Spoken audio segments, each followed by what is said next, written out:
Good morning, coming to you from Phnom Penh. Today we're doing an ATV tour. During the ATV tour, we're visiting a couple different villages as well as the killing fields. The killing fields is a huge part of Cambodia's history and we can't wait to show you guys.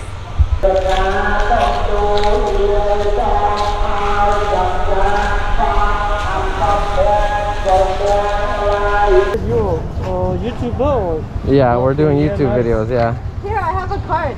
Oh, we're really? gonna put this on YouTube. I'll join it. Thank you.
So cool.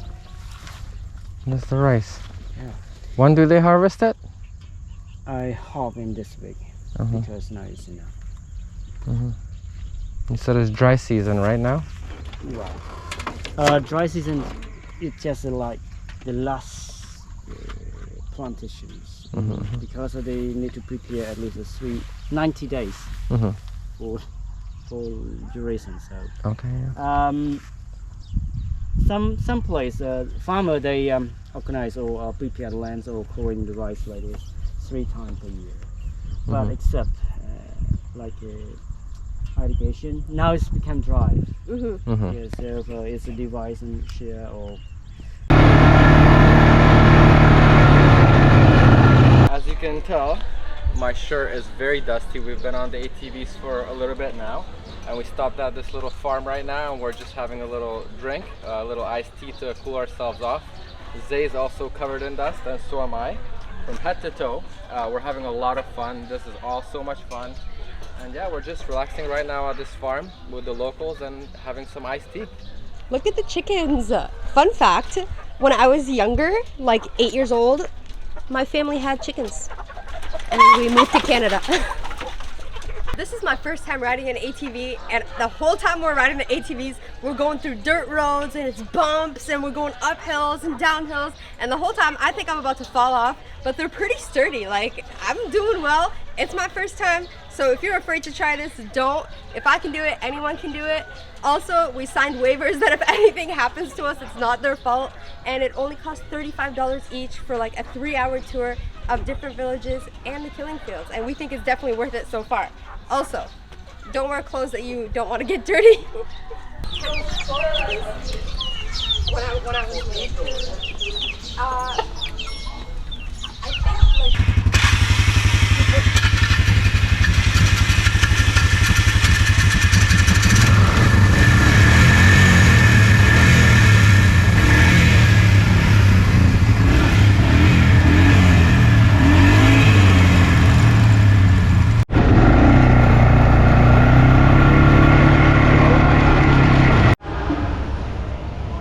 just finished riding the ATVs and we're very dusty and we're cleaning ourselves off right now.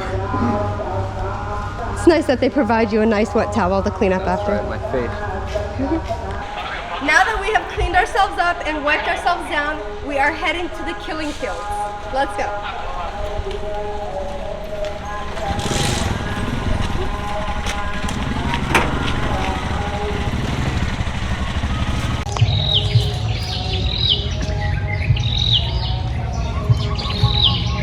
The killing fields was known as a mass genocide. This right here is a truck stop where trucks would bring prisoners from different prisons in different areas to be killed. And the trucks would come 2 to 3 times a month about every 3 weeks, and they held 20 to 30 people, and they would be brought here to be executed. Walking around and reading all the signs just shows how heinous these acts were. And when we read in the museum on the side over there of the leaders who were basically accused and went to trial, only one of them admitted it and had remorse for it. The others all denied it, and it's just crazy to know that you did something so heinous, you killed so many people, and you can't even admit that you did it. It's very sad, and it's sad that people can do this to each other, but it's a good thing to come to these places and see these things so you get a history lesson, and you know what the people of that country went through and how they persevered and how they came out on top. And this genocide went for 4 years, from 1975 to 1979. Insane.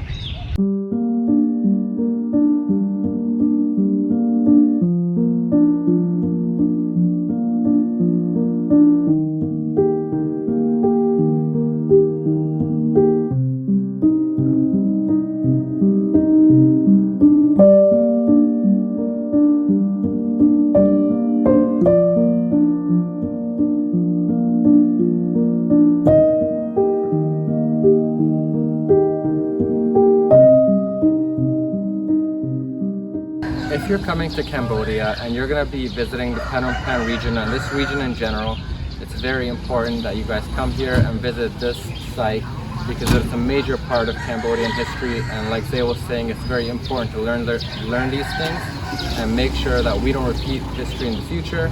And just so you know, like Zay was saying, what people went through, so definitely come and check it out. It's not a happy time, it's not a fun time to see it and learn about it, but it's very important. Right there's a local restaurant that was recommended to us by our ATV tour guide, and we're just gonna eat real quick before we head back to the city, and we're gonna take our tuk-tuk driver as well to have some food with us. The guy said that there's some local foods here, so we're excited to try and see what it is. We just got our meals, and we got some local traditional Cambodian meals. I got a mango salad with dried fish and shrimp, and Attila got a fried eggplant with pork and a bit of rice on the side. Everything smells so good, we can't wait to try it. We got some delicious spring rolls to start, and they smell awesome. I just finished my salad. I wasn't the biggest fan of the dried fish and shrimp. I prefer it fresh, but other than that, the salad was really good. We are in the tuk-tuk heading back to the hotel now. It's been a jam-packed morning, but we just need to go shower and chill for a bit.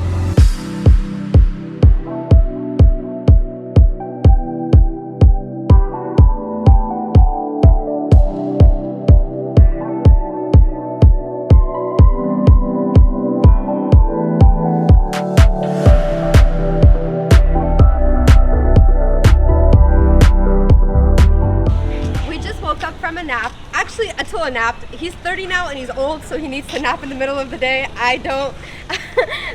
But it gets really hot here during the day, like 36 degrees, and hottest at like 1 p.m. So we don't like being out between like 1 and 3. So we usually like to nap, change our outfits, and then head out for the evening. Right now we are making our way over to the Royal Palace. It's closed because of COVID. The king is living in there right now, but we just want to go see it in person anyways. So we're walking towards the palace right now, and we see that there's a ton of people in this park, and there's all kinds of food trucks and everything else on the side of the road, and we have no idea what's going on. We think it's some kind of a celebration. There's a lot of kid-oriented stuff, like people are selling toys over there. A lot of kids out here as well, and a lot of pigeons too. But we have no idea what's going on. This is like a massive park over here, and you can see a lot of families here just enjoying. And the cute balloons over there as well. Zay just made a very funny point. She said that maybe it's just Sunday and the families are out enjoying their time together, and I think she may be right, because I don't think it's a celebration, but there's no way for us to know unless we ask. Yeah, definitely a lot of people out though. It's nice to see. Behind me is the entrance to the Royal Palace. As you can see, it is closed like Zay mentioned earlier. It has been closed for 2 years now, since the beginning of COVID. They're real scared to get COVID in there apparently, but there's a kink in Cambodia, and I had no idea about this. and I'm just about to expose myself right now. I am absolutely terrible in history. Actually, in high school, I was failing history, and I remember my mom having to talk to my history teacher to pass me. I just don't do well with dates. But yeah, the king lives back there, and it's a whole complex. It's like it's like a whole block. It's like a whole complex, and there's all these buildings in there. There's a silver pagoda, and actually the royal palace is beautiful. Architecturally, it's amazing. I'm gonna try and put some pictures in for you guys so you can see what it looks like. But it's sad that we can't go in. Usually it would cost $10 per person to go inside, but right now it's closed, so we're just gonna enjoy from outside, and we can see some of the tips of the buildings and everything like that. I can see the silver pagoda over there, just the tip of it again, but what can you do? As you can tell, some of the structures within the complex are under construction. There's another one over there where you can see just the tip of it, it's under construction. And just behind that tree, we're gonna walk past it and I'll show you guys, there's a silver pagoda. And also the current king that's ruling right now has been ruling since 2004, so 18 years. You can see some of the architecture closer up over here, and it does look very beautiful. It is traditional Khmer architecture.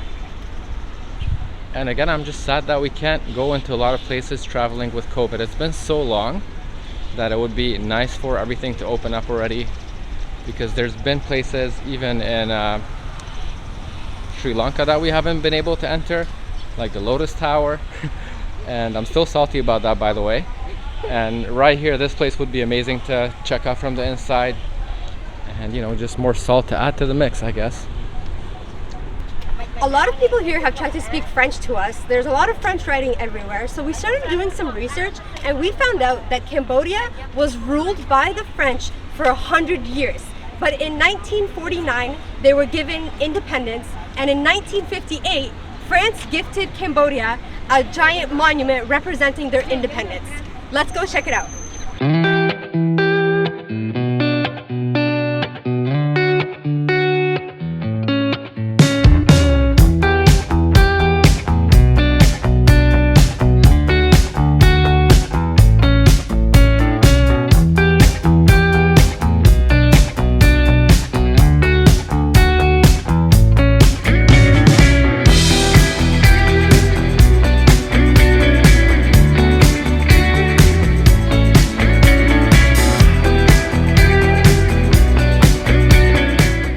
Just about to walk up to the Independence Monument shortly, but right before the Independence Monument you can see a statue right behind me, and that is the statue of the former king.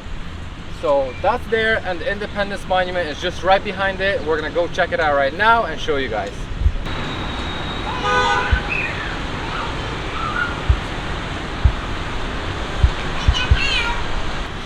The Independence Monument isn't just a gigantic masterpiece of art, it is a symbolism of freedom. And not only is it free to come here and enjoy this great piece of work, it's also surrounded by a lot of gorgeous parks, and there's people exercising everywhere. You can come here, enjoy it, and it's free.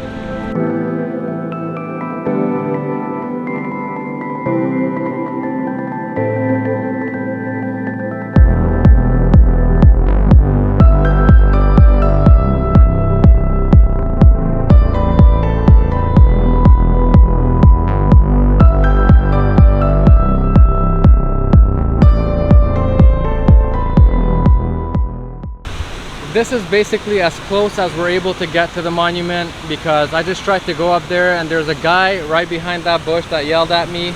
I didn't know you can't go up there. I thought you can go up the stairs and stuff and see whatever's up there, but you can't. It's still extremely beautiful to look at it from this distance. It's a massive monument and it's very cool to see it. We're all done checking out the monument right now. As you can tell behind me, the sun is going down already. And right now we're gonna be doing our next activity, which is gonna be Zay getting her nails done.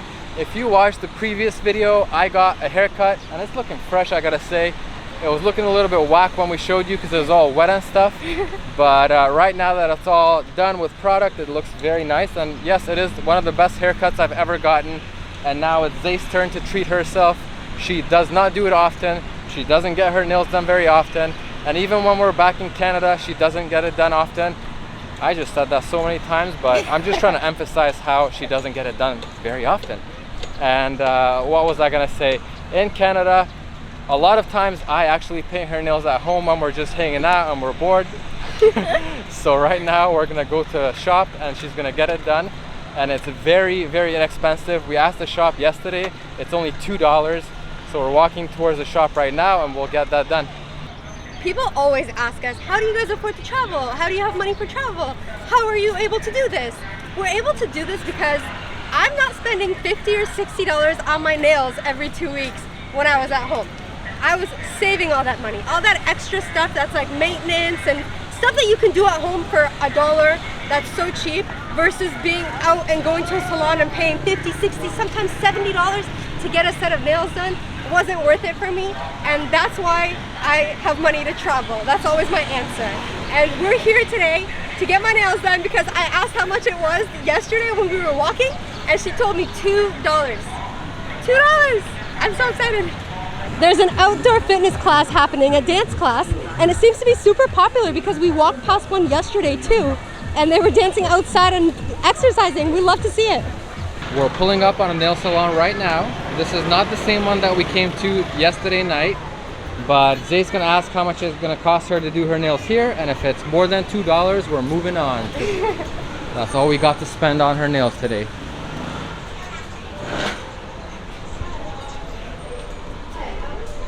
How much for just paint? Just pen, right? Yeah, just my fingers.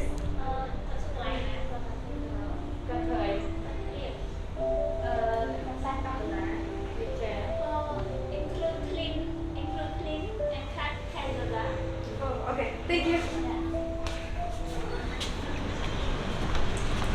This is what they call highway robbery in English. $10 is what she said. For cleaning and painting, $10. Yesterday they told me $2 somewhere else, and I'm like, okay. I kind of remember where the shop was yesterday, so we're gonna try and go back there and, you know, I mean, they'll probably definitely do a better job than what I would do. So can't go wrong for $2. If you look like a tourist, you're gonna get tourist prices. So always ask multiple places. Do not go with the first price. You want cocktail or just natural? Just natural. $3. Oh, it's $3? Yes. Okay. Is it? Are you gonna like do the file? Yes, I do for you. Okay. Should we do it here? Yeah. I don't know where the other places we lost it. Okay. I think we found the place. $3. We can cough up an extra $1 and get Zay's nails done here. Oh, sorry. Sorry. I dropped it. Like white and this on top. Wait. Yeah. This one. Yes. Okay. How long you been in Cambodia? 3 days. 3 days for Yes. first time. First time, yes. Enjoy. Well, thank you. It's very beautiful. We love It's it. very nice. Yeah. We're staying for 21 days or like maybe more.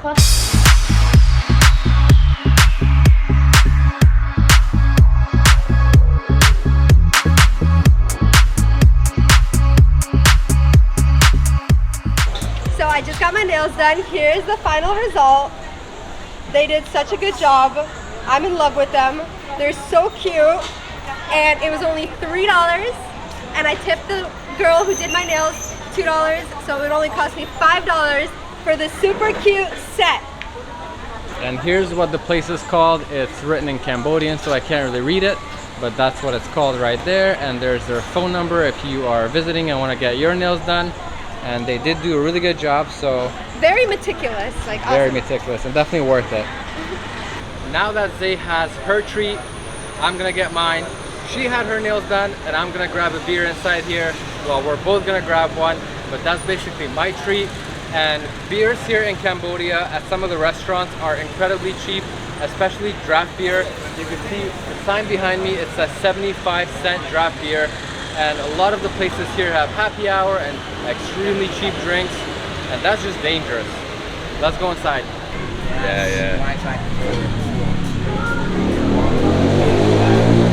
This place not only comes with cheap drinks, but also a gorgeous view.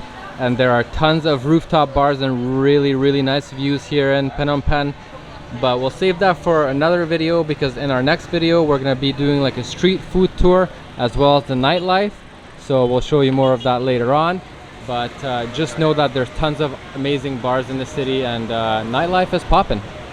So we got our drink, but Attila did not specify the size of the drink. And here it is. This only costs $9, which is insane to us. But you guys don't want to see us drunk on camera, so we're going to end the video here. Be sure to leave a like, comment, and subscribe. We'll see you in the next one.